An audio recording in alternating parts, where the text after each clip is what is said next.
158페이지 생명 시스템을 보시면 일단 요거 어디 갔어? 세포 조직 기관 개체 뭐 이거는 다 아실 거예요. 세포가 모이면 조직이 되고 조직이 모이면 기관이 되고 뭐 그런 건데 아무 세포나 모인다고 다 조직이 되진 않아요. 세포 중에서도 비슷한 역할을 하는 세포들. 예를 들어 피부에는 피부 역할을 하는 세포만 있죠. 그죠? 근육에는 근육 역할을 하는 세포만 있는 거고 뭐 아무 세포나 모아서 다 조직이 되는 게 아니고요. 비슷한 역할을 하는 세포들이 모여야 하나의 조직이 되는 거예요.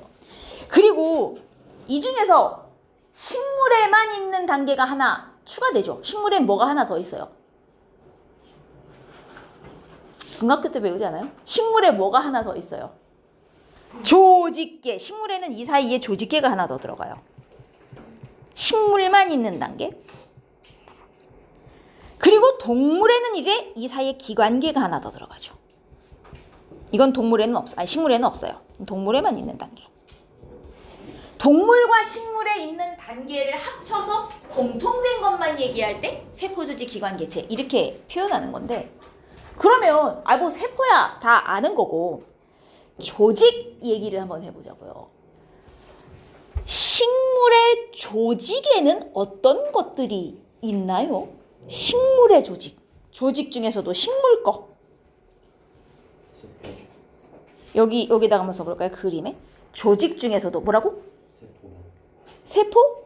막이요? 아니죠. 에? 조직 중에서도 식물에 있는 조직. 자, 어떤 조직들이 들어가냐면 일단 식물의 가장 겉부분을 싸고 있는 표피 조직.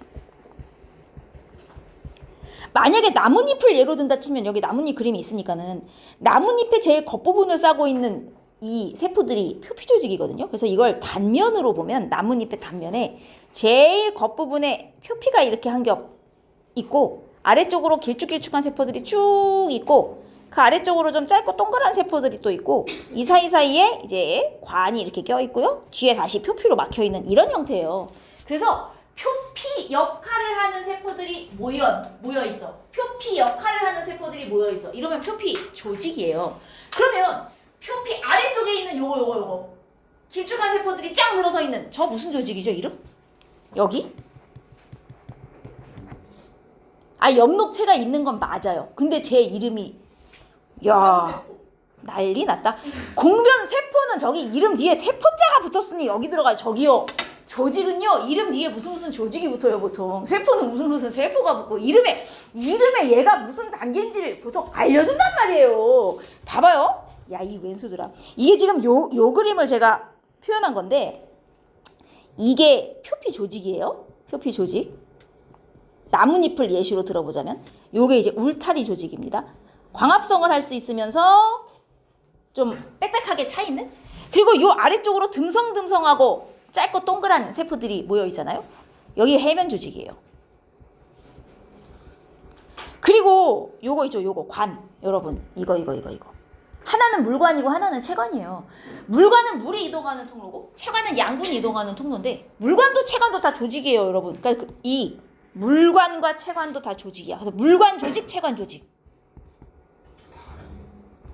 이름 뒤에 조직자가 붙어 있으니까 보통 이렇게 나오면 조직에 속하는구나 정도는 아시면 돼요. 근데 가끔 가다가 이제 물관, 체관 이런 식으로 줘놓고 이게 어느 단계에 속하냐고 물어볼 때가 있어요. 그러니까 몇 개는 좀 알고 계셔야 돼요. 울타리, 해면 이런 건 안 가르쳐주면 모른다 치더라도 물관, 체관 정도는 조직에 속하는구나.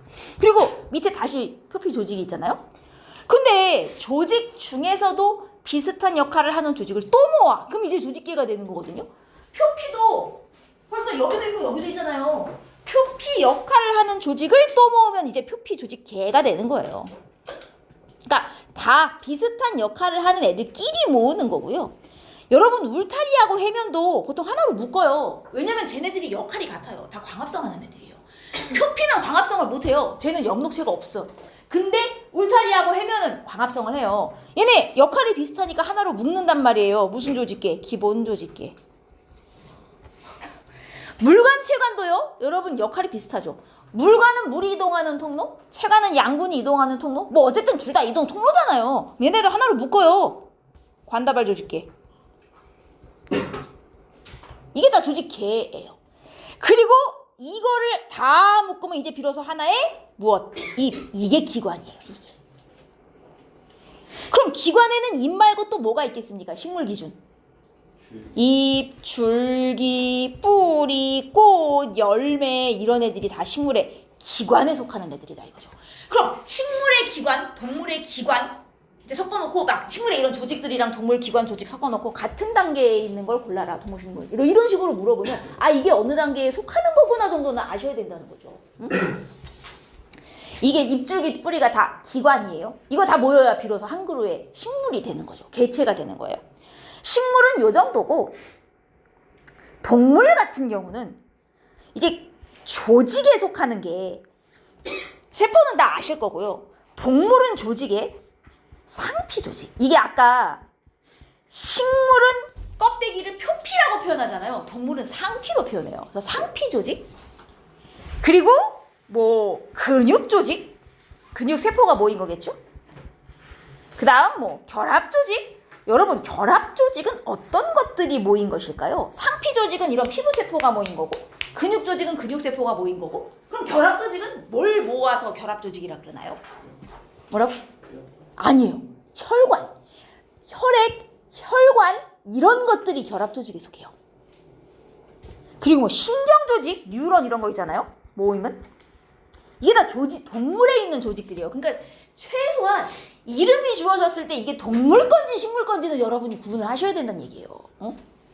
그리고 이러한 조직들이 모이면 이제 기관이 되잖아요. 동물의 기관에 뭐가 있어요? 위, 심장, 간 이게 다 기관이란 말이에요. 응? 소장 등등등 이런 것들. 예를 들어 위라고 한번 쳐봅시다. 위. 그럼 위에는 기관이니까 조직들이 모여서 기관이 됐을 거 아니에요?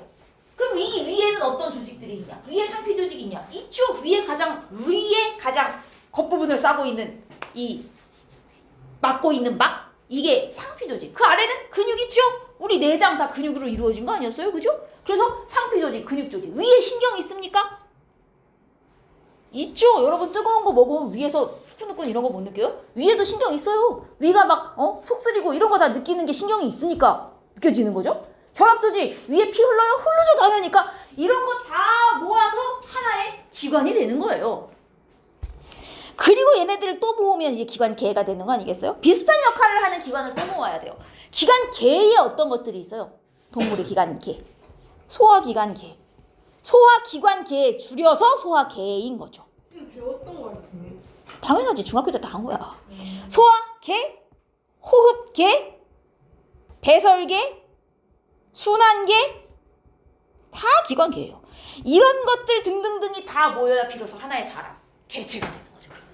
오케이? 그래서 최소한 몇 개에 해당하는 이름 정도 그리고 제일 동식물 거 같은 단계를 물어볼 때 기관에 속하는 애들 걸 제일 많이 물어요. 동물의 기관 주고 식물의 기관 주고 같은 단계 거를 골라봐라. 이게 기관에 속한다는 거 정도는 아셔야 돼요. 여튼 이렇게 모이는데 이제 동물과 식물의 세포 뭐 이 그림은 100% 주겠죠. 그림을 주고 동물과 식물 걸 물어봐요. 일단 공통으로 들어있는 거 당연히 가운데 핵입니다. 핵 안에는 뭐가 있죠?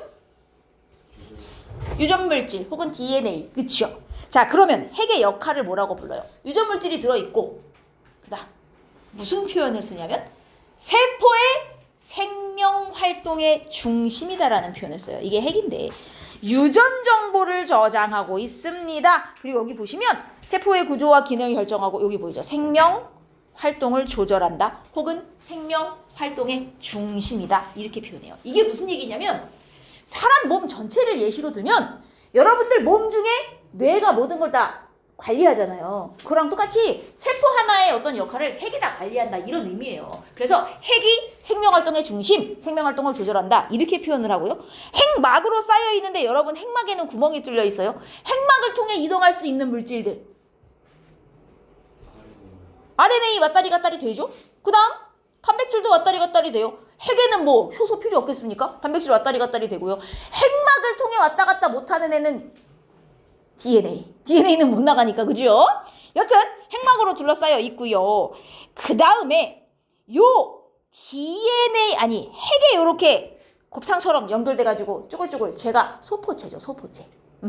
이 소포체는 핵 핵막하고 연결돼 있어서 소포체와 핵 안에 물질들이 이렇게 왔다리 갔다리 일을 할 수가 있는 거거든요. 이 소포체 겉부분에 점점이 붙어있는 얘네가 뭐예요? 얘네가 소포체 겉부분에 점점점점 여기 떠다니기도 하고 이름 뭐예요?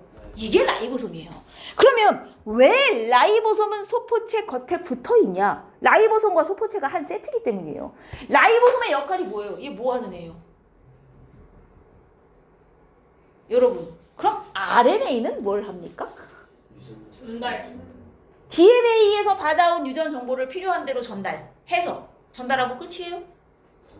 거기에 저장된 정보대로 단백질 합성까지 RNA가 해주는 거 아니었어요? 그 단백질 합성을 RNA 혼자 해요?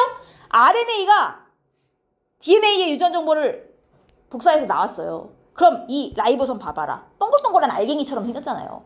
이 라이보솜들이 RNA 양쪽에 이렇게 들러붙어요. 여기에 막 AUCG들이 막 이렇게 염기 서열이 있을 거 아니에요? 얘가 움직이면서 염기 서열을 쭉 읽어요. 아, 이 순서대로 합성하라는 뜻이구나. 이게 라이보솜의 역할이에요. 그러니까 라이보솜은 단백질을 합성하는 게 주 역할이라 이거예요. RNA 나오면 그 RNA 붙어갖고 RNA가 단백질 합성하는 걸 얘가 도와주는 거예요. 그래서 라이보솜의 역할은 단백질 합성이 돼요. 그럼 RNA가 단백질을 합성했어요. 무슨 단백질이겠어요? 우리 몸에 필요한 단백질을 만드는 거예요. 그럼 RNA가 단백질을 합성했어? 필요한 대로 보내줘야죠. 어디선가 필요하니까 만들었을 거 아니에요? 그러면 얘가 단백질을 합성해갖고 누구한테 줘요? 이 소포체한테 주는 거예요. 소포체한테. 소포체가 이름이 왜 소포체예요? 소포. 택배 보내준다고요. 얘가 만든 단백질을 소포체한테 주면 소포체가 이걸 포장해가지고 필요한 대로 보내주는 역할을 하는 거예요. 라이보솜이 만들어서 소포체가 보내는 거예요. 그러니까 라이보솜이 소포체 겉에 붙어있는 거야. 한 세트인 거야. 만들어서 주면 얘가 보내주는 거예요. 그게 만약에 라이보솜이 만든 단백질을 필요로 하는 놈이 핵이었다면 핵한테도 보내줄 수 있고요. 아니면 이제 다른 세포 내 소기관한테도 보내줄 수 있고. 그래서 요게 이제 라이보솜 역할이 뭐냐? 뭐 어쩌고 저쩌고 더럽게 길게 썼는데 단백질 합성이에요. 단백질 합성. 얘가 단백질을 만들어서 소포체한테 줘요. 그럼 소포체가 이제 이걸 포장해갖고 필요한 대로 보내주는데 소포체는 세포 안에서 필요한 데에 보내줄 수 있어요. 근데 내가 만든 단백질을 지금 세포 밖으로 내보내야 되는 상황이라고 칩시다. 세포 밖으로 내보내야 돼요. 소포체는 밖으로 못 보내요. 그럼 세포 밖으로 보내고 싶으면 이제 누구한테 줘요? 소포체랑 비슷하게 생겼는데 따로 떨어져 나와 있는 애가 있어요. 골지체. 얘한테 줘요. 골지체는 소포체랑 비슷하게 생겼잖아요. 곱창처럼. 그게 원래는 소포체였는데 이 중에 일부가 떨어져 나와서 만들어진 게 골지체거든요. 생긴 모양이 비슷해요. 이 소포체가 세포 밖으로 뭘 보내야 되는 상황이야. 그럼 이걸 골지체한테 보내줘요. 골지체가 이걸 받아서 얘는 이걸 세포 밖으로 내보낼 수가 있어요. 그래서 라이보솜, 소포체, 골지체 얘네가 한 세트예요. 라이보솜이 만들어서 소포체한테 주면 골지체한테 보낸다. 이 관계 항상 이 순서예요. 이 순서. 물질의 이동 방향이. 그래가지고 라이보솜이 단백질을 합성하면 요 다음 페이지에 소포체가 그 단백질을 골지체한테 주거나 아니면 세포 내의 다른 곳으로 보내거나 세포 안에서 필요하면 소포체가 직접 보내줄 수 있고요. 세포 밖으로 보내야 된다 그러면 이제 골지체한테 줘서 밖으로 내보내게 만들어요. 그러면 골지체의 역할은 이제 뭐라고 돼 있습니까? 여기가 골지체인데 이 골지체의 역할은 물질을 세포 밖으로 분비한다는 표현을 써요. 소포체는 분비한다는 표현 안 써요. 그냥 물질을 이동한다, 운반한다 이렇게 표현하는데 골지체한테는 분비한다 그래요. 왜? 아예 세포 밖으로 보내는 거잖아. 이러면 분비한다는 표현을 써요. 이해했습니까? 라이보솜이 만들어서 소포체한테 주면 골지체가 받아서 세포 밖으로. 이 순서예요. 항상. 그래서 세 개가 세트라고 보시면 돼요. 물질 이동의 역할을 하는 것이고요. 그 다음 여기 동식물의 또 세포 내 소기관 중에 이제 마이토콘드리아 있어요. 마이토콘드리아. 어디 갔어? 마이토콘드리아 어떻게 생겼는지 알죠? 번데기처럼 생겼어요. 안에 이렇게 주름이 막 쭈글쭈글. 마이토콘드리아의 역할이 뭐예요? 아니 왜 다 백지예요? 마이토콘드리아의 역할. 배운 적이 없어요. 거짓말하지 마. 와. 진짜로. 아니 통합과학을 다 하신 분들이 어디서 뻥을 치죠? 자, 마이토콘드리아. 세포호흡이 일어나서 에너지 생산. 세포호흡하여 에너지 생산. 세포호흡하여 에너지 생산이에요. 여러분이 밥 먹잖아요. 소화돼서 영양분이 돼요. 지금 숨 쉬죠? 받아들이면 산소가 들어와요. 이 영양소와 산소 다 어디로 가고 있어요? 지금 여러분들 몸에서. 밥 먹어서 생긴 영양소, 숨 쉬어서 들어온 산소, 지금 다 어디로 가요? 뭐 똥돼요? 어디로 가요? 여러분, 핏줄 타고요. 여러분들 손끝, 발끝, 세포 하나하나한테 다 전달되는 거예요. 이 영양소와 산소가. 그럼 이거 받아갖고 뭐예요, 얘네? 영양소와 산소를 이용해서 세포 호흡하여 살아가는 데 필요한 에너지를 내요. 정확하게 마이토콘드리아 안에서 이게 일어나는 거예요. 마이토콘드리아가 세포 한 개 안에 150개에서 200개 정도 들어있어요. 여러분이 밥 먹어서 영양소 받았죠? 숨 쉬어서 산소 받았죠? 이게 세포 하나하나한테 다 가요? 세포 안에 마이토콘드리아가 여러 개 있을 거 아니에요? 얘네가 이걸 받아요. 그 안에서 열심히 세포 호흡해서 에너지를 내면 여러분들이 말도 하고 움직이기도 하고 체온도 유지하고 이런 데 쓰는 거예요. 알겠어? 에너지 생산이에요. 그래서 마이토콘드리아는 에너지 공장이라는 표현도 써요. 에너지를 생산하는 애기 때문에 에너지 공장이다. 세포 호흡하여 에너지를 낸다. 이렇게 표현을 합니다. 됐습니까? 여기까지. 자, 그 다음 아이고 어디 갔어? 이제 요 엽록체. 이거는 동물한테 없죠. 엽록체는 확대해보면 어떻게 생겼냐면 안에 지금 자른 그림인데 이 그림이 좀 잘 안 보이죠? 동그란 엽록체 안에 동전 같은 게 이렇게 막 쌓여있는 형태예요. 동그라미 동전들이 막 이렇게 쌓여있는 것처럼 생겼어요. 이 엽록체는 식물에만 있으며 뭐 엽록체 하면 광합성인데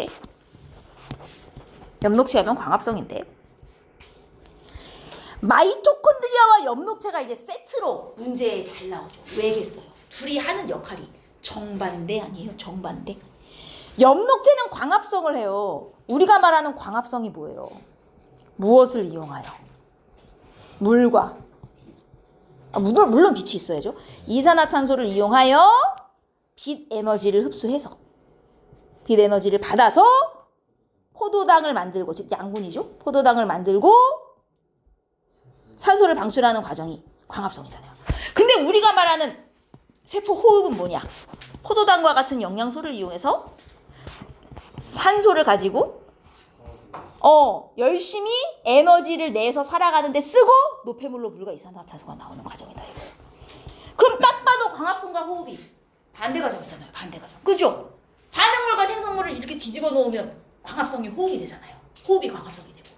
얘네들을 비교해서 엄청 많이 나온단 말이에요. 어떻게? 1번. 얘는 에너지를 흡수하고 얘는 에너지를 방출하죠. 광합성은 흡열.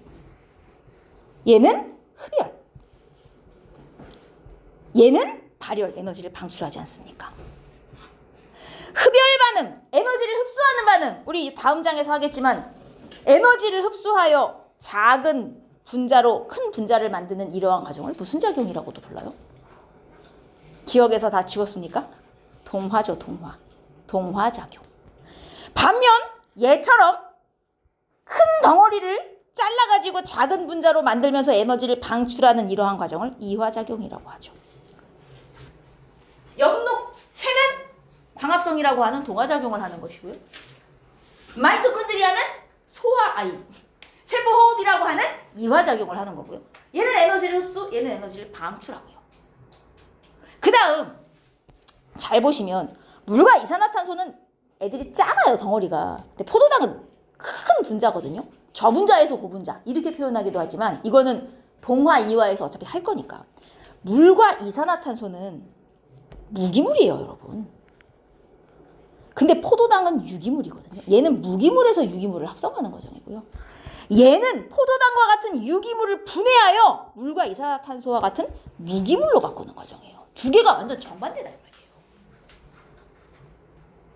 에너지의 관점으로 보면 얘가 흡열, 얘가 발열. 물질 대사의 관점으로 보면 얘는 무기물에서 유기물을 합성하는 거고 얘는 유기물에서 무기물을 만드는 거고. 완전 정반대.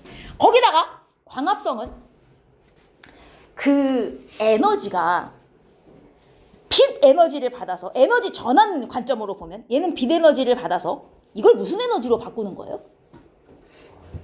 그죠? 빛 에너지를 받아갖고 포도당 안에 저장을 하는 거잖아요. 화학 에너지죠. 양분 안에 저장한 에너지는 다 화학 에너지예요. 얘는 빛 에너지를 화학 에너지로 전환하는 과정이거든요. 에너지의 관점으로 보면. 그럼 세포 호흡은요? 무슨 에너지로 전환한다고 봐야 돼요? 얘 포도당 안에 저장돼 있는 에너지. 양분 안에 저장돼 있는 거니까 화학 에너지죠. 화학 에너지를 갖다가 포도당을 분해해. 꺼집어내. 그 뭐예요? 무슨 에너지요? 아니, 최종은 열 에너지로 가는 것도 맞지만, 자, 얘는요, 우리가 살아가는 데 필요한 에너지로 되는 거잖아요. 일부는 열 에너지가 돼서 뭐 체온 유지에 쓰이고 일부는 운동하는 데 쓰이고 막 그러잖아요. 자, 이것도 화학 에너지. 이게 되게 웃기죠. 이것도 화학 에너지예요. 근데 이 화학 에너지를 이제 다른 표현으로 생활 에너지라고 표현하기도 해요. 온갖 생활에 다 쓰여지니까. 여기에 열 에너지가 포함이에요. 체온 유지를 하니까요. 그럼 왜 화학 에너지에서 화학 에너지라는 표현을 쓰냐? 이 화학 에너지는 포도당 안에 저장돼 있었던 화학 에너지를 말하고요. 요 화학 에너지는 봐요. 여러분이 밥을 먹었어. 그래서 세포에서 세포호흡을 했단 말이에요. 자, 포도당을 막 분해해가지고 그 안에 에너지를 끄집어냈어요. 여러분, 밥 한 끼 먹으면 밥 안에 있는 에너지 다 끄집어내갖고 여러분 한 번에 다 쓰고 그 다음에 못 움직여요? 다음 밥 먹을 때까지? 아니잖아요. 이렇게 꺼낸 에너지를 내 몸에 다시 저장해놨다가 여러분 조금씩 우리는 필요할 때마다 꺼내서 쓴단 말이에요. 그러니까 밥은 하루에 3끼만 먹어도 하루 종일 움직일 수 있는 거 아니에요? 우리 몸속에 에너지를 저장해놓는 형태도 화학에너지예요. 그걸 우리가 뭐라고 부르냐? ATP라고 불러요. 포도당 안에 저장된 걸 끄집어내서 내 몸속에 ATP라고 하는데 도로 바꿔서 저장해놨다가 조금씩 필요할 때마다 꺼내가지고 생활하는 데 쓰는 거예요. 체온도 유지하고 뭐 움직이기도 하고 말도 하고 뭐 이렇게 하는 데 쓴다는 거죠. 이해했습니까? 뭔 얘기인지. 그래서 세포호흡은 화학에너지를 또 다른 화학에너지로 바꾼다는 표현을 써요. 형태가 달라지는 거예요. 같은 화학에너지인데. 졸음감 있으세요? 아니 뭐 매주 정신을 못 차리고 계셔. 여기까지 이해했습니까? 더워요? 살짝 더워요. 그래요? 젊어서 아주 팔팔하구만. 올려드릴게요.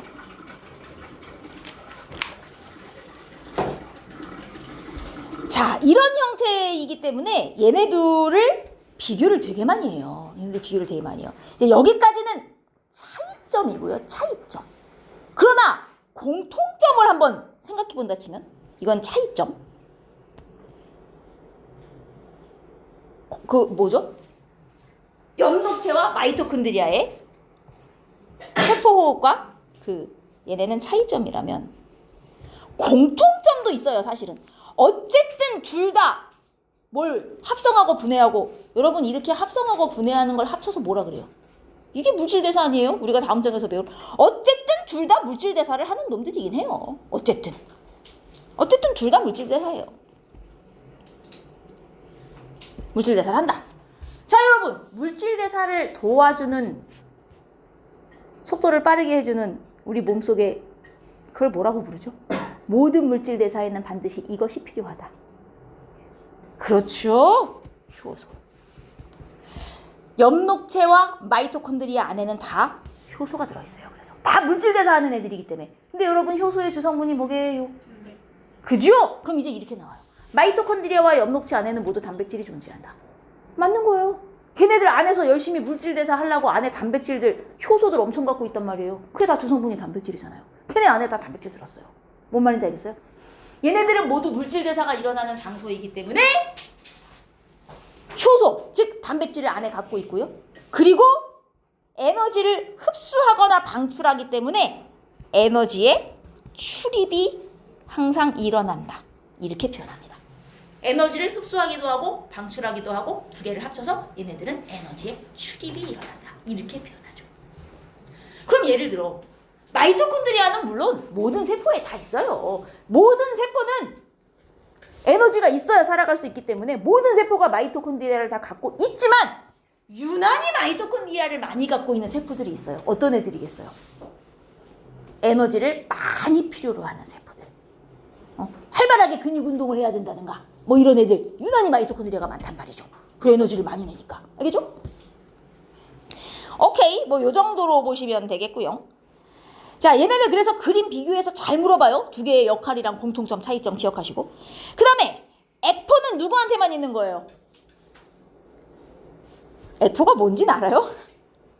이거 식물 세포한테 있는 이거 물주머니 같이 생긴 거. 진짜 물주머니예요.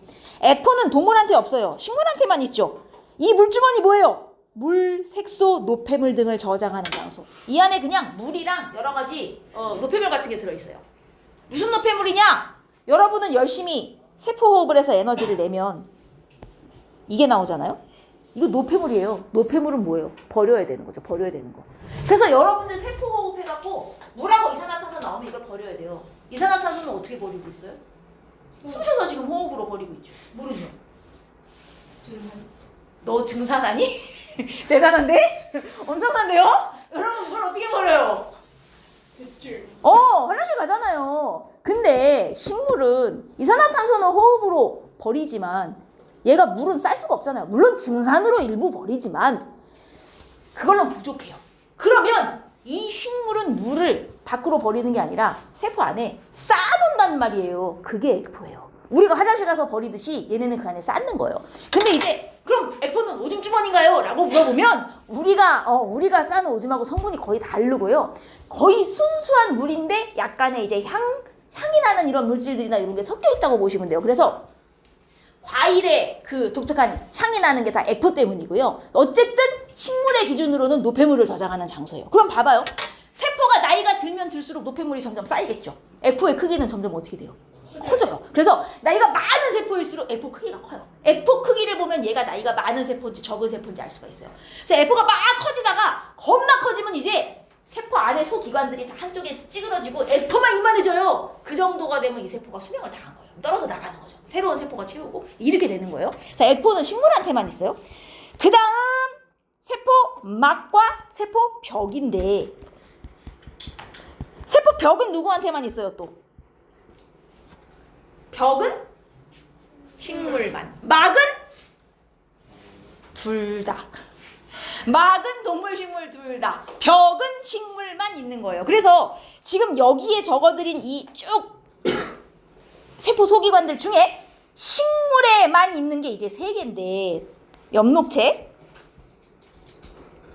세포벽, 그리고 액포예요. 근데 혹시라도 서술량에 동물에는 없고 식물에 주로 존재하는 것을 쓰시오 이랬어요. 이게 3가지를 이제 보통 액포 쓰시면 되는데 만약에 3가지가 아니라 2가지만 쓰라 그래요. 그러면 액포를 빼세요. 알겠죠? 왜냐면 액포는 정말 드물게 동물 세포에서 발견될 때가 있어요. 약간 하드가 아니라 진화가 덜 된 동물 세포들, 단세포 생물들 같은 경우 정말 드물게 동물 세포에 간혹 퇴화한 형태로 존재하기 때문에 주로 식물 세포에 존재한다. 이렇게 문제에서 많이 표현해요. 그래서 선생님 왜 주로라는 표현을 써요? 그게 액포가 가끔 동물에도 있어서 그래요.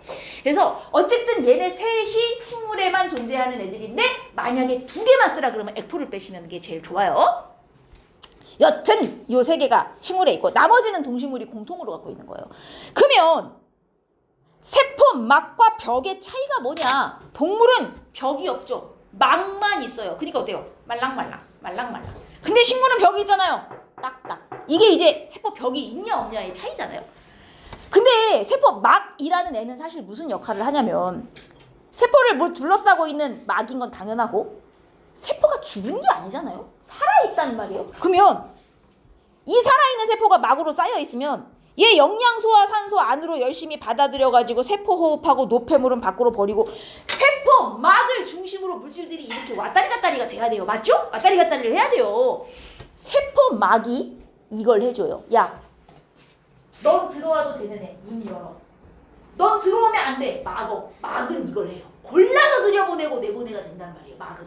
그래서 세포막은 여기 뭐 어쩌고저쩌고 독립된 공간 안팎으로의 물질 출입 조절이라는 표현을 쓰잖아요. 지금 물질 출입 조절. 근데 얘는 원하는 놈은 들여보내고 들어오면 안 되는 애는 막을 수가 있어요. 골라서 출입을 시킬 수 있잖아요. 이걸 우리가 어려운 말로 뭐라고 하냐. 얘는요. 물질에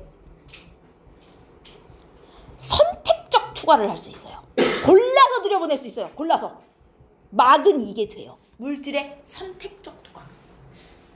그래서 세포막처럼 골라서 들여보낼 수 있는 애들을 반투과성 막이라고 합니다. 누구는 들여보내고 누구는 안 되고 이렇게 하는 애를 반투과라 그래요.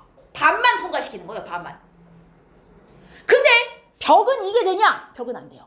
벽은 그냥 세포의 모양을 유지하고 세포를 보호하는 역할일 뿐 얘는 골라서 들여보내는 건 안 돼요. 그냥 다 통과시켜요. 얘는. 고르는 게 안 됩니다. 그래서 얘네는 전투과성이라고. 전부 투과시켜요. 건 막이 하는 거예요. 그럼 이제 이렇게 물어요. 세포막은 세포를 보호하고 모양을 유지한다. OX. 세포막은 세포를 보호하고 모양을 유지한다. 맞아요. 막도 이걸 해요. 어느 정도는. 막은 세포 보호를 그럼 1도 못합니까? 우리는 그럼 보호가 안 돼요? 벽이 없는데? 그게 아니에요. 막도 세포 보호하는데 식물은 벽이 그걸 한 번 더 해주는 거고요. 막도 세포 보호하면서 얘는 더 중요한 선택적 투과를 하는 거예요. 동시에. 알겠습니까? 이렇게 보시면 돼요. 그리고 세포벽, 이 식물 세포벽의 주성분은 셀룰로스. 이거 우리 중간고사 때 제가 뭐죠? 단백질하고 탄수화물의 종류 이름 막 여러 개 얘기하면서 셀룰로스 원래 탄수화물에 속하는데 단백질로 함정 잘 나온다고 했던 이거 탄수화물에 속해요. 얘 세포벽의 주성분은 셀룰로스인데 물질의 종류로 치면 탄수화물입니다. 탄수화물. 요거 셀룰로스는 하나 알아두시면 좋겠고요. 요게 이제 세포의 구조예요. 자, 이 중에서 당연히 이 그림을 주고 ABCD 해놓고 이름과 기능 이런 걸 물어보겠죠. 보는데 얘네들이 다 막으로 쌓여 있어요. 여러분 안 넘겨보셔도 돼요. 우리가 이제 좀 이따가 할 세포막을 보시면 이거 기억나죠? 세포막 이렇게 생겼잖아요. 올챙이 양쪽에 마주보고 있고 가운데 단백질 덩어리 껴있는 이게 이제 세포막을 확대한 왜 처음 보는 것 같은 근데 진짜 처음이에요. 동학과에 배운 적이 없어요. 진짜 동학과에 배운 적이 없어요. 알았어요. 그러면 이렇게 얘기할게요. 자, 이 세포막을 확대를 하면 진짜 저렇게 생겼어요. 올챙이 같이 생긴 애가 양쪽으로 꼬리를 마주보고 쭉 막을 이렇게 한 바퀴 삥 싸고 있는 거고 사이사이에 이렇게 덩어리들이 껴있는 이런 모양이에요. 확대를 해보면 이걸 우리가 인지질 이중충이라 하는데 이거는 조금 이따 얘기하고 사실은 세포막만 이렇게 얘로 쌓여있는 게 아니라 이 안에 얘네들 있죠. 세포 소기관들, 핵, 마이토콘드리아, 아니 엽록체, 소포체 이런 애들 다 이만으로 쌓여있는 거예요. 지금 다 이게 올챙이 같은 애들 다 이걸로 쌓여있는 거예요. 두 줄로 다. 근데 우리가 지금 배운 이 세포 소기관들 얘네들 중에요. 유일하게 이 막으로 안 쌓여있는 애가 딱 한 놈이 있어요. 유일하게 막 구조가 없는 애. 여기 있네요. 얘는 요 올챙이로 쌓여있지가 않아요. 유일하게 라이보솜. 그냥 알갱이에요. 그럼 라이보솜의 정체는 뭐냐? 라이보솜은 가끔 물어보는 학교가 있던데 RNA 덩어리예요, 여러분. 라이보솜을 이루는 RNA가 따로 있어요. 우리가 배우는 DNA, RNA 전사번역 걔 말고요. 라이보솜을 이루는 RNA가 따로 있어요. 그래서 라이보솜 RNA라고 얘 그냥 RNA 덩어리라서 얘는 이 올챙이로 안 쌓여 있어요. 유일하게 얘만. 그리고 여기 위에 보시면 자, 핵, 마이토콘드리아, 엽록체 이 세 놈. 세포 안에 여러 소기관들 중에서도 요 세 놈. 라이보솜 뺀 나머지 애들은 다 이 올챙이로 쌓여 있다고 그랬잖아요. 이 세 놈은 이중막이에요. 혼자 이중이에요. 올챙이가 이렇게 한 바퀴 두르고 있으면 이게 막이 하나거든요. 쟤네는 이게 하나 더 있는 거예요. 겉에 이런 식으로 두 겹인 거예요. 이 올챙이가 두 겹짜리가 또 두 겹인 거죠. 이게 이중막이에요. 원래 두 겹짜리가 한 세트거든요. 근데 핵 마이토콘드리아 엽록체는 두 겹짜리가 또 있는 거예요. 그래서 이중막 구조. 이네가 이렇게 셋이에요. 핵 마이토콘드리아 엽록체는 두 겹으로 쌓여 있고 라이보솜은 아예 막이 없고 나머지 애들은 한 겹으로 쌓였다. 이렇게 보시면 돼요. 그리고 요 핵 마이토콘드리아 엽록체는요. 이중막 구조인데다가 또 하나의 특징이 있는데요. 자, 얘네 셋은 자체 DNA를 포함하고 있습니다. 이게 무슨 얘기냐? 핵 안에 DNA 들어있는 건 당연히 다 알고 계시는 거고요. 마이토콘드리아와 엽록체는요. 핵하고 관계없이 자기만의 DNA를 안에 따로 갖고 있어요. 그래서 얘네는 세포와 관계없이 세포 안에서 혼자 자체 복제가 가능해요. 얘네들만 그래요. 그러면 핵을 포함하면 자체적으로 안에 DNA를 갖고 있는 세포 소기관들은 이렇게 세 놈이 있는 거예요. 핵, 마이토콘드리아, 엽록체까지. 얘네는 막도 이중. 그리고 안에 자체 DNA도 따로 갖고 있어. 얘네 셋만. 알겠습니까? 그리고 아예 막이 없는 애는 라이보솜. 나머지는 그냥 다 단일막, 한 겹. 자체 DNA가 있는데 왜 복사할 수 있을까? 무슨 말인지 알겠어요. 그러니까 자체 DNA가 있으니까 세포가 복제되는 거랑 관계없이 세포 하나 안에서 지 혼자 복제가 가능한 거예요. 수가 막 늘어나고. 이게 된다는 거죠. 오케이? DNA가 이중 안에 있는. 안에 있어요. 우리가 생각하는 그 이중나선 되게 복잡한 이런 DNA는 아니고 되게 단순한 형태의 DNA이긴 한데 어쨌든 자체 DNA가 있습니다. 이해했어요? 여기까지? 여기까지는 기억을 하셔야 돼요. 이게 세포 내의 구조고, 그리고 의외로 이거 모르시는 분들이 있는데 이렇게 세포가 있고 핵이 있잖아요. 여기가 핵이면 나머지 여기 뭐 소포체니 라이보소미니 뭐 엽록체 마이토콘드리아가 들어있는 이 부분 나머지 전체 여기를 뭐라고 불러요? 통틀어? 핵을 제외한 나머지. 그렇죠. 여기 세포질이라고 부릅니다. 이 부분. 세포질. 그래서 세포질은 뭐 하는 부분이냐? 핵을 제외한 나머지 부분으로서 여러 가지 세포 소기관들, 마이토콘드리아, 엽록체 등등 이런 것들이 들어있다. 들어있는 장소다. 뭐 이 정도로 기억하시면 되겠어요. 통틀어 다 세포질이에요. 핵 빼고 나머지 부분. 됐습니까? 여기까지.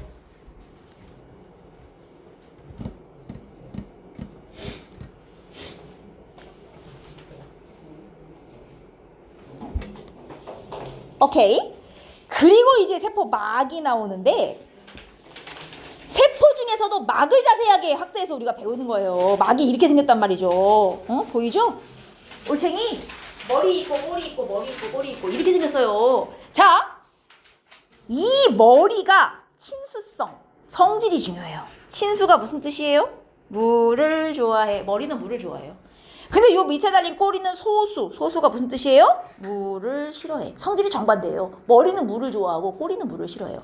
요게 이름은 안 가르쳐주는 학교들도 많아요. 친수성 머리는 인산으로 이루어져 있고요. 소수성 꼬리는 지방산으로 이루어져 있는데 인산과 지방산이라서 합쳐서 이 올챙이 한 마리 이름이 인지질인 거예요. 인산과 지방산 합쳐서 인지질인 거예요. 그래서 요 올챙이 한 마리를 이제 인지질이라고 부르거든요. 그러면 여러분 여기서 왜 얘네가 한 줄이 아니라 꼬리 마주대고 두 줄인지를 알 수 있어요. 인지질의 성질과 관련하여 한번 생각해봐요. 왜 저렇게 두 줄로 세포를 감싸고 있을까요? 한 줄이 아니라. 이거하고 관계 있어요. 물을 좋아하냐 싫어하냐고. 왜겠어요? 여러분 얘가 세포 막이잖아요 지금? 이쪽이 세포 안쪽이라 치면 이쪽이 세포 바깥쪽일 거 아닙니까? 그죠? 근데 우리 몸이 세포 안이고 바깥이고 간의 주성분이 다 뭐예요? 물 아니에요? 물 좋아하는 머리는 다 물을 향하고 물 싫어하는 꼬리는 물을 피해서 지들끼리 마주보고 이렇게 될 수밖에 없는 거예요. 자연적으로. 우리 몸이 그냥 다 물이니까 물 좋아하는 애들이 다 바깥을 향해서 물을 향하고 물을 싫어하는 꼬리들이 안쪽을 향하다 보니 이렇게 두 줄이 될 수밖에 없었어요. 됐습니까? 내가 인지질들을 싹 걷어다가 그냥 물에다가 비커 같은 데다 싹 풀잖아요? 나중에 관찰해보면 알아서 두 줄이 돼 있어요. 물 좋아하는 애들이 무조건 바깥쪽을 향하게 돼 있단 말이에요. 그래서 이렇게 두 줄이기 때문에 얘네를 우리가 인지질 이중층이라고 부르는 것이고 이거는 이중층. 이게 하나 더 있으면 이중막. 차이를 알겠어요? 이건 이중층. 이게 하나 더 있으면 이중막 이렇게 되는 거예요. 이중막인 애는 아까 세포 안에 3개밖에 없다 그랬어요. 핵, 마이토콘드리아, 엽록체. 얘네가 이중층이 될 수밖에 없는 이유가 여기 있어요. 세포 안팎은 다 물이야. 그래서 친수성 머리가 바깥쪽으로 다 물을 향하고 물을 싫어하는 꼬리는 안쪽으로 지들끼리 마주보게 돼서 이런 모양이 될 수밖에 없었다는 얘기를 길게 쓴 거예요. 알겠죠? 그리고 요 사이사이에 이제 덩어리들이 하나씩 껴있죠. 덩어리. 이 덩어리가 단백질입니다. 요 단백질은 이게 단백질, 인지질, 이중질 사이사이에 껴있는 거고 이게 인지질, 올챙인데 그래서 우리는 세포막이 무엇으로 이루어져 있냐? 인지질 이중층과 단백질로 이루어져 있다. 이렇게 표현한단 말이죠. 인지질 이중층에 단백질로 되어 있다. 근데 이 단백질은 역할이 뭐냐면 이게 막에 이렇게 박혀있기 때문에 막단백질이라고도 표현해요. 같은 거예요. 단백질 혹은 막단백질. 내가 아까 뭐라 그랬어요? 세포막의 역할이 뭐? 야, 너 세포 안으로 들어와라. 문 열어줘요. 넌 들어오지 마. 문 안 열어줘. 이게 세포막의 역할이라 그랬잖아요? 이 문 열어주고 안 열어주고를 단백질이 하는 거예요. 지금 보시면 여기에 얘 사이에 길 뚫렸죠.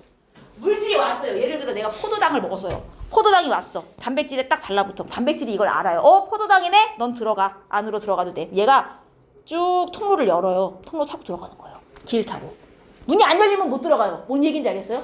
단백질이 이 문을 열어주고 닫아주고 이 역할을 하는 애란 말이에요. 그래서 이 막단백질을 다른 이름으로 뭐 통로단백질 이렇게도 불러요. 여튼 이 인지질과 단백질이 세포의 막을 이루고 있구나. 이렇게 생각하시면 돼요. 여기까지 이해했어요? 뒤에 걸 마저 할게요. 그래서 인지질과 단백질로 세포막이 이루어져 있고 여기 위에 보시면 인지질은 유동성이 있어 라고 써있는 거 보입니까? 유동성이 있어. 무슨 얘기냐? 얘는 고정이 아니에요. 가만히 냅두면 조금씩 이렇게 움직여요. 자리를 바꿔요. 단백질도 고정 아니에요. 단백질도 조금씩 이렇게 위에 왔다 갔다 해요. 그래서 유동성이 있는 애들이에요. 인지질과 단백질이 조금씩 다 움직일 수 있습니다. 하나 알아두시면 좋겠고. 자, 이게 이제 세포막은 골라서 투과시킬 수 있다. 뭐겠어요? 선택적 투과성이겠죠. 선택적 투과성. 골라서 통과시킬 수 있어. 막은 이걸 할 수 있지. 벽은 할 수가 없어. 이게 선택적 투과성인데. 자, 그러면 좋아요. 단백질이, 물질이 왔어. 포도당이야. 들여보내야지. 자, 통로를 열었어요. 여는 것까진 얘가 해요. 그럼 단백질이 이 포도당이 어떻게 들어가는 거예요? 걸어 들어가요? 발 달려서? 아니잖아요. 통로를 여는 것까진 단백질이 해요. 그럼 얘는 이제 어떻게 들어가냐 이거죠. 자, 여러분 원래 물질은 가만히 냅두면 많은 쪽에서 적은 쪽으로 알아서 가는 거 아닙니까? 우리가 이걸 두 글자로 뭐라 그래요? 성형. 확산. 난리 났네. 난리 났네 이것들어. 확산 중학교 1학년 때 배워요. 가만히 냅두면 많은 쪽에서 적은 쪽으로 스스로 알아서 퍼져서 가는 거. 이게 확산이에요. 여러분 내가 여기서 향수 칙 뿌리면 여기 향수가 모여 있으니까 향수 분자들이 막 움직여서 적은 쪽으로 퍼져갖고 교실 전체에서 냄새가 나잖아. 이게 확산 아니에요? 가만히 냅두면 여러분 포도당은 내가 먹어서 생기는 거잖아요. 밥 먹으면 세포 밖에 포도당이 많아져요. 여기에 밥을 먹으면 여기 포도당이 많아진단 말이에요. 이렇게. 근데 안쪽은 항상 포도당이 모자라. 왜? 포도당 있으면 마이토콘드리아가 다 가져가서 세포 하는데 써버린단 말이에요. 그러니까 밖에 포도당이 많고 세포 안은 항상 포도당이 적으니까 얘가 문만 열어주면 알아서 포도당들이 많은 쪽에서 적은 쪽으로 스스로 움직여갖고 간단 말이에요. 확산해요. 언제까지 움직여요? 양쪽의 양이 같아질 때까지 간단 말이에요. 이게 확산이에요. 그러니까 문만 열어놓으면 돼요. 지들이 알아서 움직여가지고 많은 쪽에서 적은 쪽으로 가게 돼 있어요. 만약에 안에 있는 걸 밖으로 내보내야 돼. 노폐물을 버려야 되는 상황이다. 그러면 노폐물은 어느 쪽에 많아요? 안에 많아요? 밖에 많아요? 상식적으로 안에 많죠. 열심히 마이토콘드리아가 세포 해갖고 안에 노폐물이 쌓여있을 거 아니에요? 문을 열어놓으면 많은 쪽에서 적은 쪽으로 알아서 지들이 확산해서 나간단 말이에요. 양쪽에 다 닿을 때까지. 그러니까 문만 열어놓으면 지들이 알아서 움직이는 거예요. 이게 물질이 이동하는 방법 1번 확산입니다. 문만 열어놓으면 알아서 왔다 갔다 해. 어디서? 농도가 높은 쪽에서, 즉 고농도에서, 농도가 낮은 쪽으로, 고농도에서 저농도로 물질이 알아서 이동. 물질이 혹은 용질이라고도 표현합니다. 물에 녹은 상태로 왔다 갔다 하기 때문에 물질이 알아서 고농도에서 저농도로 스스로 이동하는 거예요. 문만 열어놓으면. 이게 확산이다. 오케이? 물질 혹은 용질 고농도에서 저농도로 가요. 항상 많은 쪽에서 적은 쪽으로. 이게 확산인데 확산이 일어나는 이유는 당연히 알죠? 분자가 스스로 분자 운동을 해서 확산을 하는 거고 문제는 이거 봐요. 밖에 포도당 많잖아요. 안에는 없단 말이에요. 별로. 그러니까 많은 쪽에서 적은 쪽으로 문 열어놓으니까 지들이 들어오죠. 자, 근데 이게 알갱이 크기가 좀 작은 애들은요. 꼭 단백질로 안 들어와도 돼요. 인지질 이중층이 사이사이에 빈틈이 많아요. 그러면 이게 알갱이가 작으면 요 사이사이 빈틈으로 그냥 막 들어오는 애들도 있어요. 꼭 단백질로 안 들어오고. 그래서 확산도 두 종류예요. 인지질 이중층을 그냥 뚫고 들어오는 확산하는 애들, 뚫고 들어와서 확산하는 애들, 꼭 단백질을 통해서야만 들어올 수 있는 애들, 이렇게 두 종류가 있어요. 그러면 상식적으로 인지질 이중층 뚫고 들어오는 애하고 꼭 단백질 통해서 들어오는 애하고 가장 큰 차이가 뭐겠어요? 크기죠, 크기. 조그마면 저렇게 뚫고 들어와요. 근데 크면 꼭 단백질을 통해야 되는 거예요. 이렇게 막단백질을 통해서만 들어와야 한다. 이러면 확산 중에서도 촉진 확산이라 하는데 요 확산 이름은 학교에서 안 알려줄 수도 있어요. 그냥 둘 다 확산 이렇게만 표현할 수도 있어요. 단백질을 통해서 들어오면 촉진 확산이고 인지질 이중층 뚫고 들어오면 단순 확산이에요. 근데 단순이고 촉진이고 간의 공통점은 뭐냐? 자, 확산이 잘 될 조건. 양쪽에 농도 차이가 많이 나야 돼요. 어쨌든 농도 차이가 많이 날수록 둘 다 확산이 잘 되는 건 똑같아요. 똑같고 그리고 온도가 어떨수록 확산이 잘 되냐면 높아야 돼요. 왜냐면 온도가 높아야 분자 운동이 활발하니까 이제 확산이 잘 되게 돼 있어요. 자, 그러면 인지질 이중층을 직접 통과하는 애들은 이제 특징이 어떠냐? 여기 제가 인지질 이중층을 직접 통과 이런 애들은 일단 분자 크기가 작아요. 입자라고 표현할게요. 입자 크기가 좀 작아서 뚫고 들어올 수 있는 수준인 애들이고 중요한 게 또 하나의 특징을 가져야 되는데 여러분 이게 얘네들이 이제 성질이 물을 좋아하는 애들도 있고 싫어하는 애들도 있어요. 우리 몸속에 여러 가지 물질들이. 근데 인지질 이중층을 뚫고 들어오려면 여러분 요 영역을 지나와야 되거든요. 근데 요 꼬리 영역 이 꼬리 영역은 성질이 어떠냐? 소수죠. 물을 싫어하는 쪽이잖아요. 그러면 얘네가 만약에 친수잖아요. 그러면 여기를 못 뚫어요. 무슨 말인지 이해해요? 친수는 들어오다 여기서 걸려요. 여기 지나갈 수가 없어요. 그러니까 여기를 뚫고 들어올 수 있는 애들은 크기도 작아야 되고 물을 싫어해야 돼요. 좋아하는 애들은 여기서 걸려. 못 들어와. 크기가 작아도. 뭔 얘기인지 알겠죠? 그래서 일단 인지질 이중층을 뚫고 들어오는 애들은 크기도 작아야 되고요. 소수성, 물을 싫어해야 돼요. 근데 소수성이 머리는 뚫을 수 있어요. 머리는 뚫어요. 어차피 물에 녹아있는 상태이기 때문에 머리까지는 뚫는데 여기를 친수는 못 뚫는 거예요. 그래서 소수성은 물을 싫어한다는 뜻이잖아요. 그러면 물을 싫어하면 보통 뭘 좋아할까요? 대신? 기름을 좋아하는 애들. 이게 물을 싫어하면 기름을 좋아한다는 뜻이에요. 그래서 물에 잘 안 녹으면 기름엔 잘 녹기 때문에 소수성의 다른 이름은 지용성이에요. 기름에 잘 녹는 성질. 크기는 작고 물 싫어하는 애들이 인지질 이중층을 뚫고 들어올 수 있어요. 자, 그런 애들의 대표적인 예시. 산소, 이산화탄소. 산소, 이산화탄소는 그래서 뚫고 왔다리 갔다리가 돼요. 세포막을 뚫고. 그 다음 여기 지방산과 글리세롤. 자, 주의할 점. 지방은 돼요, 안 돼요? 지방. 이건 안 돼요. 지방과 지방산이 무슨 차이인데요, 선생님? 그렇지, 크기 차이예요. 지방은 분해되기 전. 이게 분해돼야 지방산과 글리세롤이 되는 건데 얘는 너무 커서 애초에 안 되고요. 크기가 좀 작은 애들 중에 물을 싫어하는 애들, 이런 애들이 이제 뚫고 들어올 수 있는 거예요. 이해되죠? 자, 반면 인지질 이중층 못 뚫고 꼭 단백질을 뚫고 들어와야 되는 애들, 막단백질을 뚫고 들어와야 되는 애들. 얘네는 이제 특징이 이제 알갱이가 좀 크거나 입자 크기가 크거나 아니면 입자 크기가 작아도 물을 좋아하는 애들은 꼭 단백질을 지나와야 돼요. 그래서 친수인 애들, 친수성. 다른 말은 뭐겠어요? 수용성. 물에 잘 녹는다. 근데 이렇게 친수성인 애들의 대표적인 예시가 누구냐면 이온들이에요. Na+. 우리 몸에 이온들 있잖아요. 뭐 Na+ 아니면 철분 같은 거 이런 것들 이온으로 존재하는 이온들이 다 풀마를 띠잖아요. 일단 풀마를 띠면 다 친수예요. 물을 좋아해요. 요 소수성인 애들, 물 싫어하는 애들은 특징이 중성이에요. 중성. 플러스도 마이너스도 아닌 애들이 보통 소수성이고요. 요 친수인 애들은 보통 풀마를 띄어요. 전하를 띄는 애들. 전하를 띈다. 이렇게 쓰겠습니다. 중성이 아닌 애들. 플러스나 마이너스를 띄는 애들은 보통 물을 좋아하고 풀마를 안 띄는 애들은 물을 싫어해요. 무슨 말인지 이해되죠?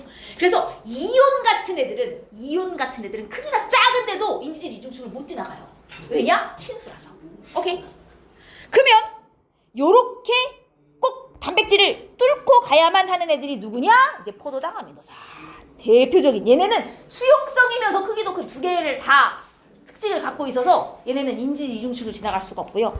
그 다음 크기가 작아도 전하를 띠는 애들, 즉 이온들입니다. 이온들.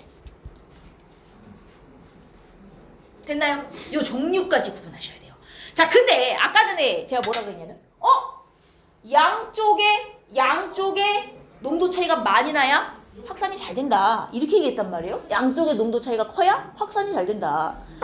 요 인지질 이중층을 통해서 뚫고 오는 애들 있잖아요. 뚫고 오는 애들을 보시면 안팎의 농도 차이가 커지면 커질수록 확산이 더더더더 잘 되는 걸 볼 수 있어요. 뭐 당연한 얘기예요. 당연한 얘기인데 문제는 단백질을 뚫고 들어오는 애들은 처음에는 농도 차이가 커질수록 확산 속도가 빨라져요.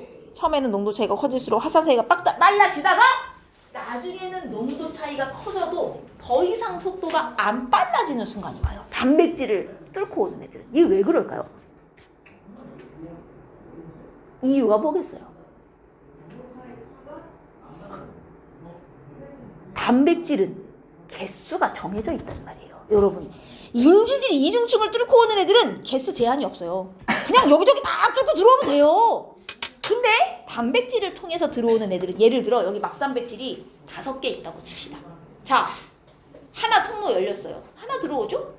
2개 열리면 2개 동시에 들어와요. 3개 열려요. 3개까지 동시에 들어와요. 4개, 5개 다 열렸어요. 자, 근데 물질이 6개째 들어왔어요. 그럼 5개 동시에 들어오는 것보다 더 빨리 들어올 수 있어요? 문이 5개밖에 없는데? 기다려야죠. 뭔 얘기인지 알겠어요? 5개 다 열렸을 때가 최대 속도란 말이에요. 밖에 아무리 많이 몰려 있어도 더 이상 빨라질 수가 없는 거예요. 왜? 통로 개수가 제한돼 있잖아요. 인지질 이중층을 뚫고 들어오는 애들은 통로 개수가 제한이 없어요. 왜? 통로가 개 많아.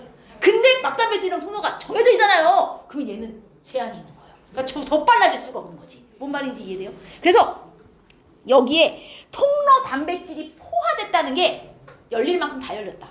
더 열릴 통로가 없어. 더 빨라질 수가 없다는 뜻이야 지금. 뭔 말인지 이해됐죠? 그래서 그래프가 이렇게 돼요. 요 막단백질을 통하는 확산과 인질 이중층을 뚫고 들어오는 확산에 이름은 안 가르쳐 줄 수도 있어요. 단순 확산, 촉진 확산. 그러나 그래프는 줘요. 이 두 개의 차이. 농도 차이에 따른 이동 속도가 어떻게 다른가. 그리고 얘는 왜 더 안 빨라지나. 이것까지는 보통 알려줘요. 알겠죠? 여기까지는 기억을 하셔야 돼요. 이게 확산이고요.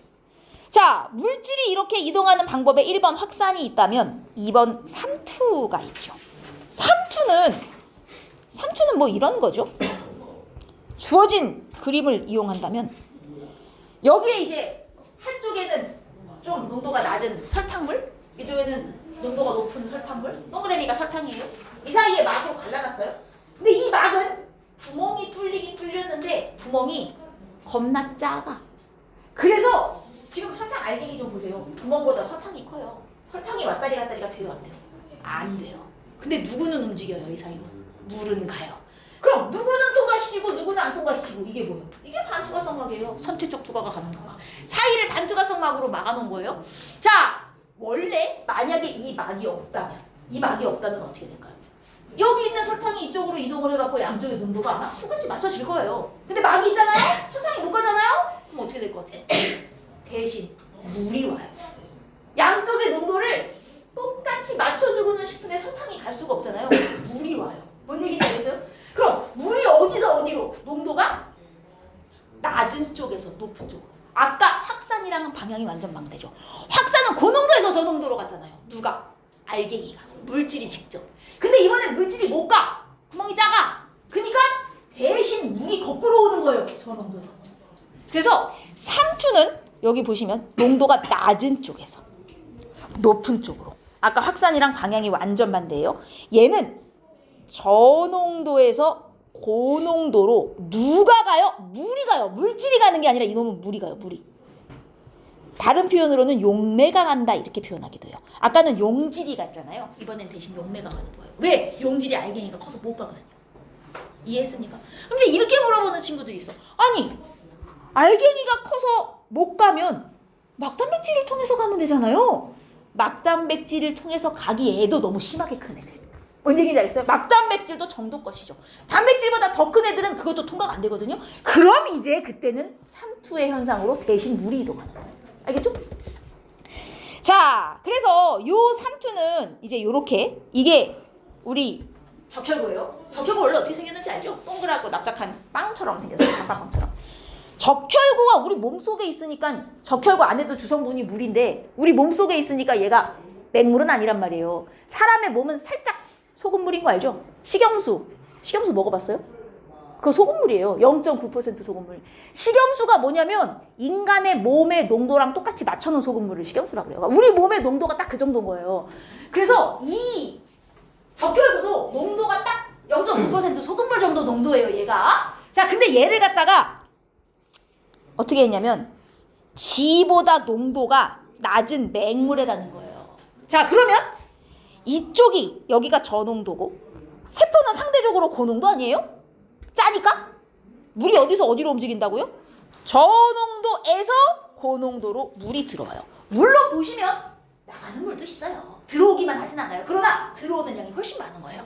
왜냐하면 바깥쪽이 저농도니까. 그럼 최종적으로 겉으로 볼 때는 물이 들어오기만 하는 거나 마찬가지나요. 순수 이동량을 따지면. 그럼 적혈구 안으로 물이 계속 들어오니까 얘가 어떻게 되냐. 빵빵하게 점점 부풀어 오르기 시작해요. 그러다 나중에 빵 하고 터졌어 지금. 요렇게 적혈구가 또 터졌는데 뭐 그렇게 놀랄 일이야? 적혈구가 빵 터지잖아요? 물이 들어와서 부풀어 오르다가 저렇게 빵 하고 터지는 현상, 용혈 현상이라 그래요. 동물 세포 안으로 물이 들어오다가 빵 터져요? 용혈 현상. 어디다 넣어야 저렇게 돼요? 저농도에 넣어야 저렇게 되는 거예요. 왜? 저농도에서 고농도로 물이 오니까. 이게 용혈이고요. 이거는 이제 지랑 똑같은 용도 딱 0.9%에다 넣은 거예요. 물이 겉으로 볼 땐 이동을 안 하는 것처럼 보이지만 실제로 이동 안 하는 게 아니라 들어오고 나가고를 하는데 그 양이 같은 거예요. 그러니까 겉으로 볼 땐 안 움직이는 것처럼 보이죠. 어쨌든 얘는 변화가 없어요. 형태에. 등장액이라는 게 뭐야? 나랑 농도가 같아. 같을 등호. 저장액, 나보다 농도가 낮은 데 넣었어. 이 뜻이거든요. 고장액, 이번엔 나보다 농도가 높은 데 넣었어. 엄청 진한 소금물에 넣은 거예요, 얘는. 바뀌 고농도죠, 이제? 상대적으로 지가 저농도잖아요. 저농도에서 고농도로 물이 나가요. 물론 들어오는 물도 있으나 나가는 게 훨씬 많아요. 그럼 결국은 물이 빠지는 셈이죠? 적혈구가 어떻게 돼요? 쭈글쭈글해졌죠. 물이 빠져갖고 쭈그러든 거예요, 지금 이거. 이해했습니까? 그러니까 여러분 이 모양 세 개를 주면 얘가 고농도 용액에 넣은 건지 저농도 용액에 넣은 건지 물이 어디서 어디로 이동 중인 건지 판단이 돼야 돼요, 지금. 이해되죠? 이게 삼투예요. 이거는 동물이고 이번엔 식물. 자, 식물은 이거 저농도에다 넣은 거거든요. 지금 들어오는 물이 많잖아요. 밖이 저농도고 안이 고농도라 물이 지금 들어오는 중인 거예요. 이게 동물이었으면 점점점 부풀다가 빵 터지죠? 용혈? 근데 식물은 터지진 않아요. 왜? 벽이 있으니까. 벽이 단단하잖아요. 그래서 얘는 터지진 않고 빵빵하게 부풀어 오르는 정도까지는 가요. 얘는 용혈이 안 돼요. 세포 벽이 있어서. 당연히 등장액에 넣으면 겉으로 볼 땐 변화가 없고요. 자, 고장액에 넣었어요. 고장액에 넣으면 어떤 일이 일어나냐면 이게 이제 벽이잖아요. 그리고 지보다 농도가 높은 용액에 넣었단 말이에요. 그럼 안이 이제 저농도니까 물이 빠져요. 이게 동물 세포 같으면 쭈그러들겠지만 식물은 단단한 벽이 있으니까 쭈그러들어 안 쭈그러들어? 쭈그러들진 않아요. 대신 물이 빠지면서 벽은 가만히 있고 안에 막이 쭈그러드는 거예요. 원래는 막하고 벽이 이렇게 붙어있어요. 근데 벽은 가만히 있고 막만 쭈그러드는 거예요. 뭔 얘기인지 이해되죠? 벽은 가만히 있고 안에 있는 막만 이렇게 줄어요. 그러면 원래는 벽하고 막이 이렇게 딱 붙어있어야 되는데 안에 있는 막이 쪼그라들면서 벽하고 막이 이렇게 분리되죠. 떨어져 나와요. 세포벽하고 세포막이.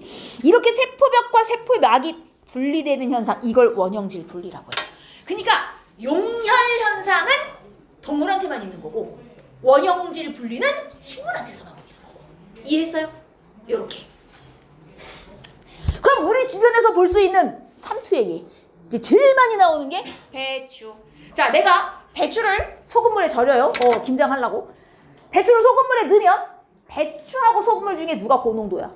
소금물이 고농도죠. 여러분, 배추는 주성분이 물이에요. 인간은 70%가 물이죠. 배추는 90%가 물이에요. 그러면 안은 저농도고 밖은 고농도니까 물이 어디서 어디로 가요?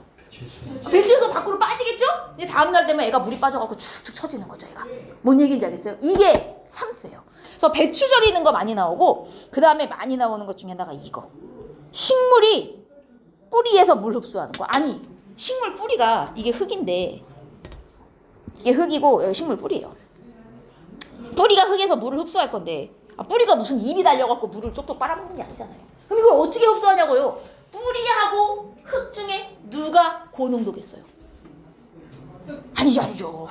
뿌리가 고농도고 흙이 저농도여야 저농도에서 고농도로 알아서 물이 들어오죠. 오케이? 왜냐면 식물 뿌리는 식물이 광합성에서 만든 양분이 많이 저장돼 있기 때문에 고농도란 말이에요.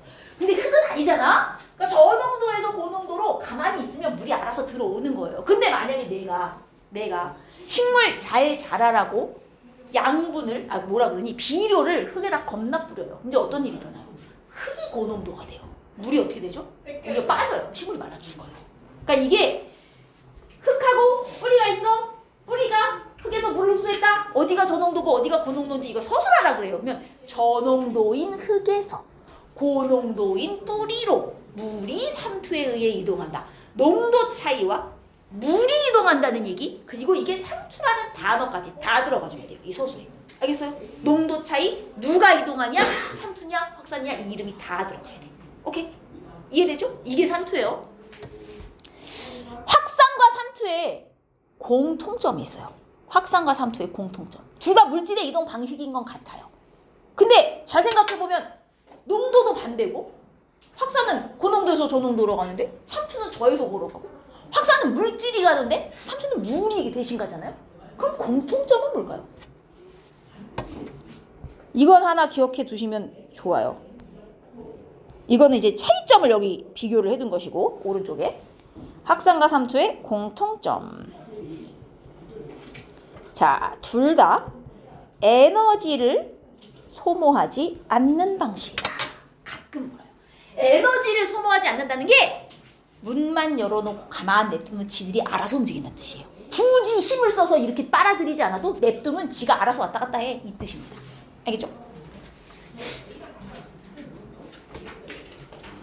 태정, 이게 확산 삼투예요. 그래서 우리 몸속에 세포 안팎으로 물질이 왔다리 갔다리 가는 방법이 이렇게 두 가지가 있다라는 얘기예요. 확산과 삼투.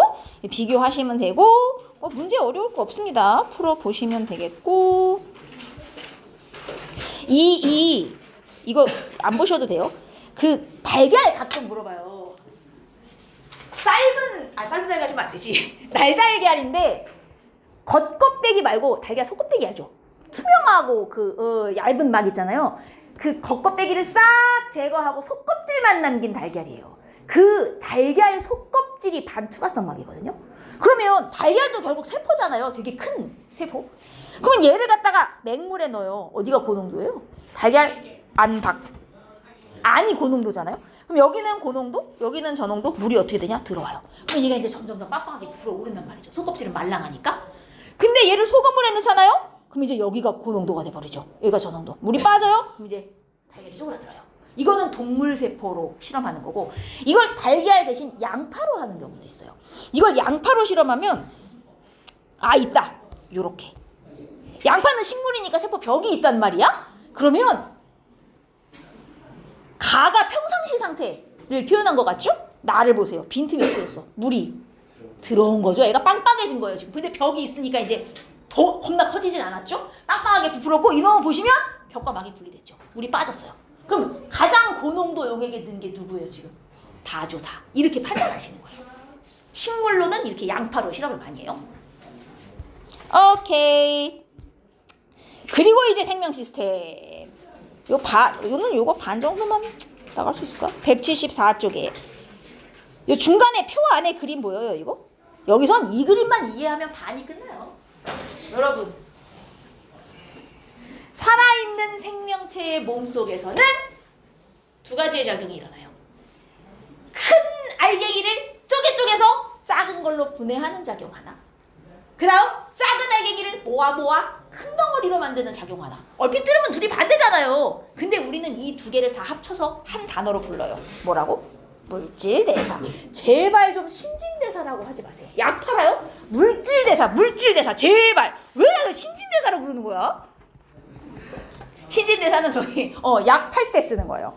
그래서 작은 걸 모아 크게 만드는 것도 물질대사고, 큰 걸 쪼개 작게 만드는 것도 물질대사예요. 근데 작은 걸 모아 저분자, 작은 걸 모아 크게 만들겠다. 우리가 이런 걸 이제 어려운 말로 동화작용.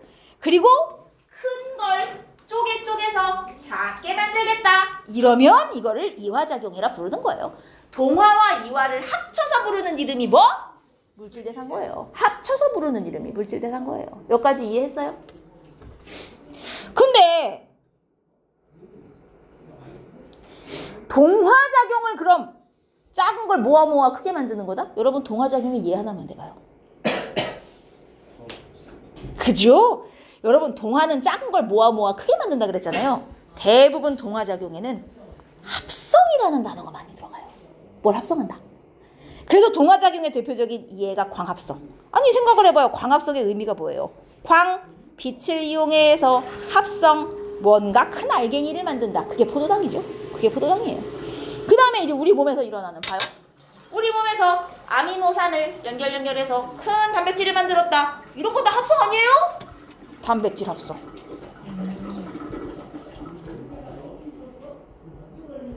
뉴클레오타이드들을 연결하여 DNA를 만들었다. 이런 게 다 동화작용이에요. 이게 다 동화예요. 작은 거 모아 크게 만드는. 응? 보통 이름이나 설명에 합성자가 들어가면 다 동화라고 보시면 돼요. 반면 이화는 큰 걸 쪼개 작게 만들겠다잖아요. 이화작용에는 설명에 그쵸 분해라는 표현이 많이 들어가요. 뭘 분해한다. 이화작용의 대표적인 예, 큰 걸 쪼개 작게 만든다. 소화. 음식을 먹어서 잘게 잘라서 이게 소화 아닙니까? 대표적인 이화예요. 그리고 아까 전에 봤던 세포호흡. 큰 포도당이라는 애를 잘게 잘라가지고 작은 물건에서 나타나 이러는 거. 이게 다 이화예요. 그럼 생각을 해봐요. 이화할 때 세포호흡할 때 에너지 냈잖아요. 방출. 근데 동화할 때 대표적으로 광합성을 예를 들면 제 에너지를 흡수하잖아요. 모든 동화작용은 다 에너지를 흡수해야 돼요. 모든 이화작용은 다 에너지를 방출해요. 이건 100%예요. 모든 동화는 다 에너지 흡수. 모든 이화는 다 에너지 방출. 근데 에너지를 흡수하는 작용을 우리가 화학에서는 뭐라 그래요? 흡열 반응. 기억나요? 이게 흡열 반응 그래프잖아요. 에너지가 요만큼 있었는데 흡수를 해가지고 이만해졌어. 이게 동화작용 그래프예요. 흡열 반응 이꼴 동화작용. 그리고 이화는 에너지를 방출하잖아요. 반응물의 에너지가 이만큼 있었는데 반응이 끝났더니 이렇게 줄었어. 나머지 어디 갔지? 밖으로 내보냈구나. 발열 반응. 이게 이화작용 그래프예요. 그래서 그래프가 이렇게 두 개 주어지면 이게 동화 그래프인지 이화 그래프인지 흡열인가 발열인가 구분할 수 있으면 돼요. 동화가 흡열에 포함되는 거고 이화는 발열에 포함되는 거예요. 여기까지 이해되죠? 두 개를 합친 게 물질대사야. 아우 쉬워. 그래서 물질대사는 모든 화학 반응, 분해하고 합성하는 걸 다 합쳐서 물질대사라 하고요. 모든 물질대사에는 반드시 에너지 출입이 동반된다. 모든 물질대사는 에너지 출입이 동반된다. 흡수하든 방출하든 둘 중에 하나를 해야 돼요. 모든 물질대사는. 그래서 물질대사는 다른 이름으로 뭐라고도 불러요. 에너지대사다. 이렇게도 불러요. 왜? 물질대사 할 때는 에너지 출입이 동반되니까. 물질대사의 다른 표현이에요.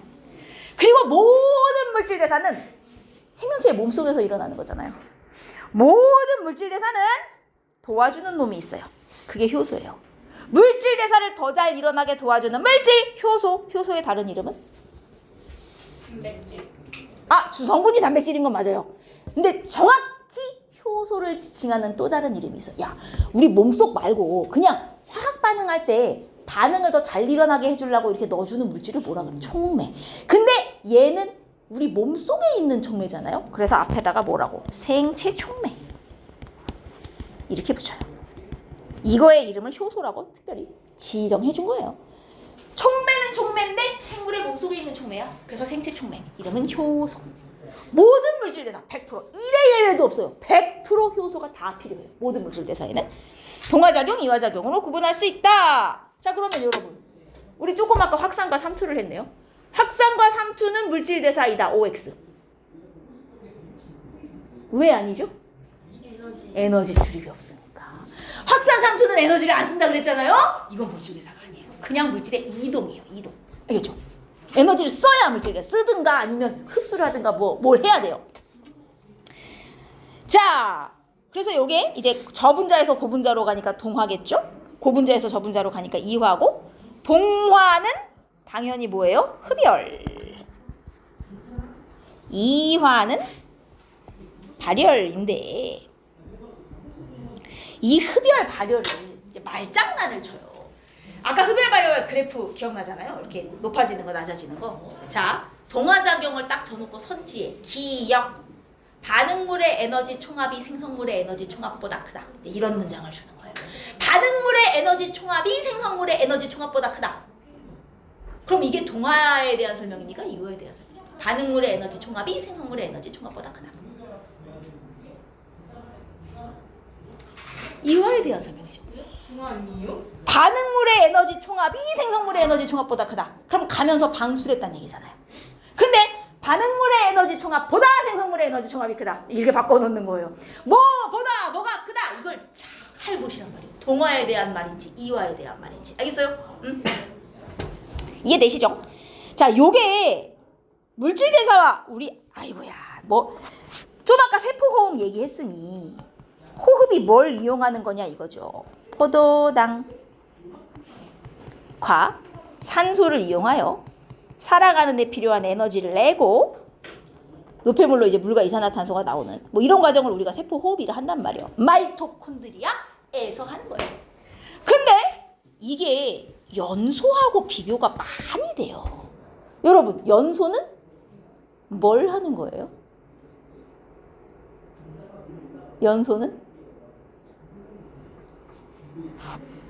연소하려면 반드시 뭐가 필요해요? 일단 산소 있어야 되고, 그 다음 이거 초등학생 둘이요? 일로 와봐. 이 무슨 아무리 초딩 때 배웠다고 닭도 초딩처럼 하면 어떡합니까? 탈물질, 그죠? 연료가 있어야 돼요. 그리고 반응을 시키면 빛과 열을 막 내죠. 에너지 나오면서. 보통 물과 이산화탄소가 많이 나오지만 이제 연소는 100%는 아니에요. 물과 이산화탄소 둘 중에 하나만 나올 때도 있고. 자, 그러면 호흡과 연소가 되게 비슷하네요. 공통점으로 뭐가 있어요? 1번. 산소가 필요하다. 그죠? 1번 공통점. 산소가 필요하다. 이걸 다른 말로 우리가 한 단어로 뭐라 그러죠? 뭔가가 산소와 결합하는 반응. 한 단어로. 그러죠? 둘 다 산화다. 산화작용이다. 이렇게 표현해요. 이게 얘네들의 공통점 1번. 01. 그 다음 둘 다 에너지가 나오네요. 둘 다 뭐다? 발열이구나. 세포호흡과 연소의 공통점 1번 둘 다 산소가 필요하다. 2번 둘 다 에너지를 방출시킨다. 발열 반응이다. 여기까지 됐어요? 차이점은? 그럼 얘네들의 차이점에 뭐가 있어요? 그게 이 표에 정리된 거예요. 차이점.